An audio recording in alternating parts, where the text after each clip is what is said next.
I think there's a great potential for decision-making to start actually on a ground level, on a far less grand stage than Parliament deciding about immigration laws, but actually about really participatory budgeting.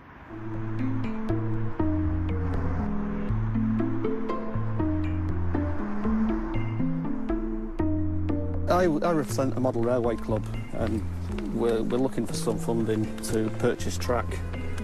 And this event, they've got £20,000 up for grabs, and the community to decide where the money goes. Well, today I'm going to try and get some funding for playground equipment for the children at the school. I have nominated a project which is to regenerate a churchyard at Morecambe Parish Church. The whole idea is that the people of Poulton, and only the people of Poulton, will vote on each project. The £20,000 will be given away this afternoon.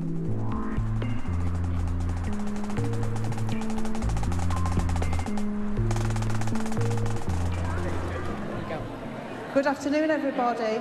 We're going to start proceedings in 5 minutes.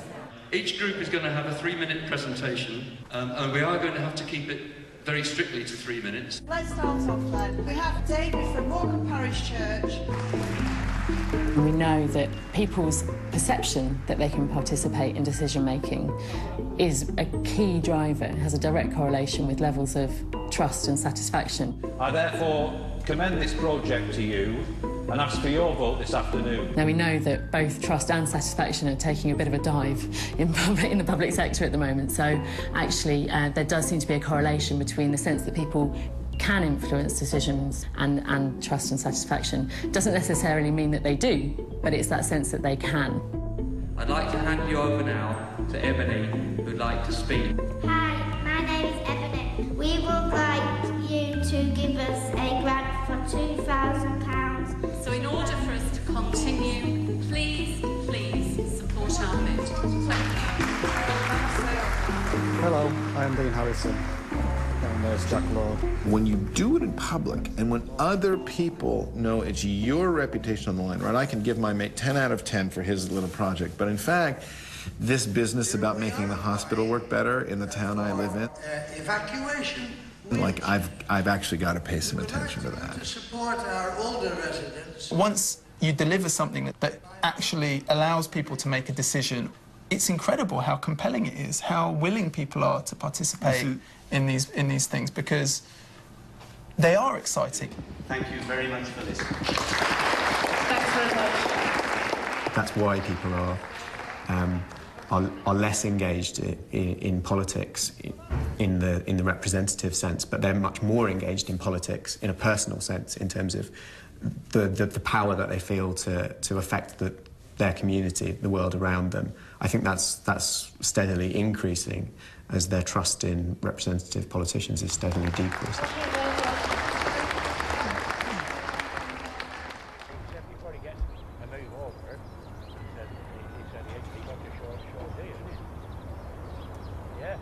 We got the money. Oh, it was absolutely superb. We had a really good day. We were really chuffed by it all, and everybody that's been involved is absolutely delighted with it.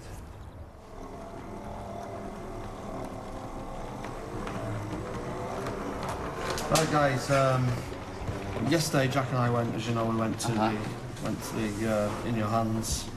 It was unsuccessful. We didn't get enough votes.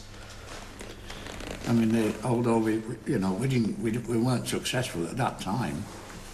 I mean, it opened my eyes up to how many other different organisations, were in the area. But at least the people are making a decision. Yeah, for the community, it was a good idea. I don't think the money was spent on anything that didn't deserve it, so... Is this the first one? This is the first one, yeah. Yeah. Right, it's the first time I'd heard of it. I'd never heard of it before. Right. So we know better next time. If there's another event like that, we know better. Right. It was a learning curve. You don't have to get your way to feel enfranchised. What actually comes of giving people responsibility for decision-making is they really care about the decisions of the minorities within a group, and that people are very willing to compromise, and that compromise is easily achievable once everybody's cards are on the table and people can really understand the viewpoints at work. Democracy is a lot more than majority rule on a nightly basis. The technology is becoming possible for millions of people to have a conversation. The assumption that people will be included is spreading so widely and so deeply. That, I think, is going to be a big driver of governmental change. It's not just when it becomes an option for the people and people in elected office, but also an expectation of their constituents. It's just that now we have, you know, a mass consumer technology that supports this, and so we're only now beginning to discover what we can do with it. In a country where clearly voter turnout levels are pretty low, lots of people believe that politicians don't work for them, where lots of people feel that nothing they can do matters or in any way has any impact at all. It would give citizens a lot more power if they knew a lot of stuff that was currently hidden or effectively secret. But I also think it would enable politicians to run much better government. And this is a thing that I think politicians don't often believe. They tend to think transparency is just something used to harm them. And opacity may hide problems today, but it almost certainly builds the biggest scandals of the sort that then cause politicians real massive trouble. So if I could make them understand anything about this new world, it would be that much greater transparency probably makes them much more electable people. It is a shift in power. It's a different kind of democracy, in my view. It is seeing representative democracy as playing an important role, and it's also not romanticising the fact that everyone wants to sit on committees. And of course, for government and politicians, that is a profound challenge to the way politics is normally done, which is, you know, we communicate from on high, from Parliament, from Whitehall, and only once every 4 years or 5 years is there a general election where the public are brought in. Now, I think that's a good thing that this change is happening, but I think it will shake up British politics and indeed politics around the world in a way that people probably haven't anticipated yet.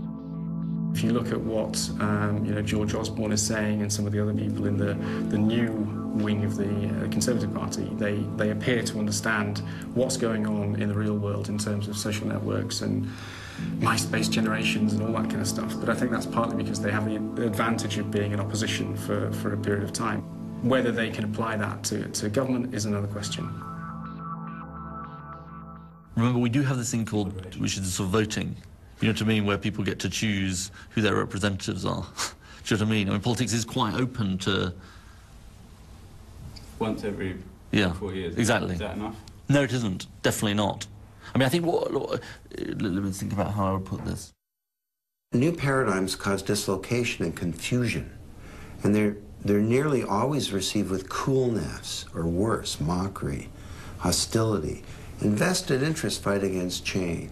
It's very important that the role for government remains, the role for government being to provide the resources for people to make local decisions about how they want money spent in an area. You know, this isn't about sort of a DIY country, because if you had a DIY country without any role for government, then where would the funding come from for all the important things that people want done in a particular area, for example?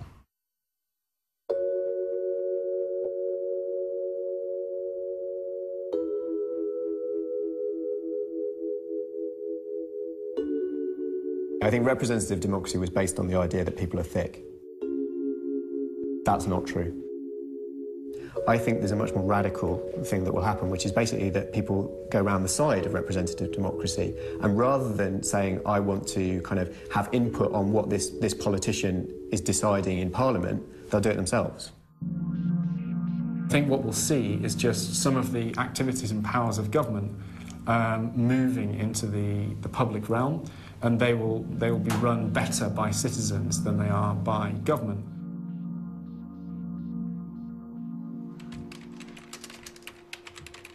Imagine you wanted to build a new railway between London and Birmingham that cut the journey time. How much would that cost? At the moment, the only method of doing that is through taxes. Now, if you were to use the point to do that, completely outside of public policy, you could do it. Yeah, you could do it. There is this possibility of using these tools to do massive things, which is completely unexplored at the moment.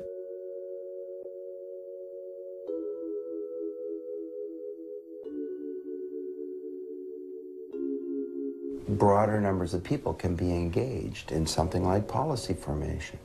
For example, the Green Party in Canada created its program through a wiki, where all members of the Green Party could come together, just like with Wikipedia, and co-innovate and co-create a political program.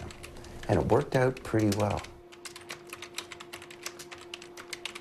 And actually what these tools are doing are allowing people to make decisions themselves and to work collaboratively in a way that means that representative democracy is less meaningful to them.